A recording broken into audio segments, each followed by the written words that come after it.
은행이 독식하던 해외 송금업을 핀테크 업체까지 확대한 지 1년이 지났습니다.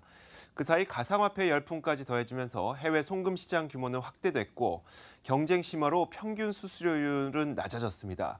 정부는 추가적인 외환 거래 규제 완화도 추진하고 있습니다. 김희슬 기자입니다.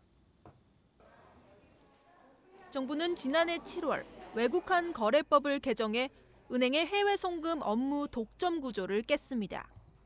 그 이후 금융감독원에서 소액 해외 송금업 허가를 받은 곳은 핀테크 기업 21곳과 현대카드까지 합쳐 모두 22개사로 늘었습니다.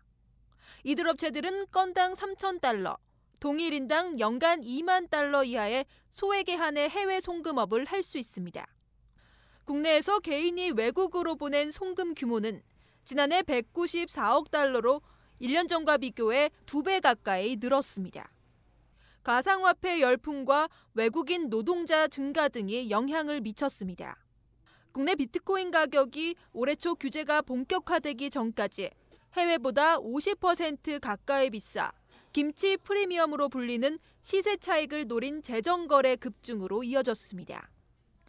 또 외국인 노동자 수 자체가 늘었고 임금 수준이 상승하면서 지난해 본국에 송금한 급여액은 165억 달러로 1년 만에 60% 이상 증가했습니다.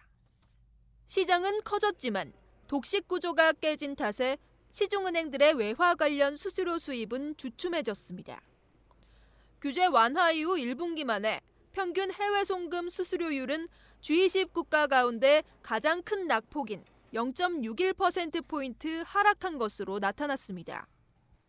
실제 한 은행은 지난해 2분기 이후 외화 수수료 수입이 지속 하락하다가 올 들어 살짝 반등했고 다른 은행도 비슷한 흐름을 보였습니다. 정부는 하반기 외환 거래의 편익 제고를 위해 추가 규제 완화를 검토하고 있습니다. 정부 관계자는 핀테크 기업을 포함해 증권 등 다양한 업종들에게 건의를 받고 있다며 외환거래 규제 완화가 시장에 미칠 영향을 한은 금감원 등과 점검하고 있다고 말했습니다.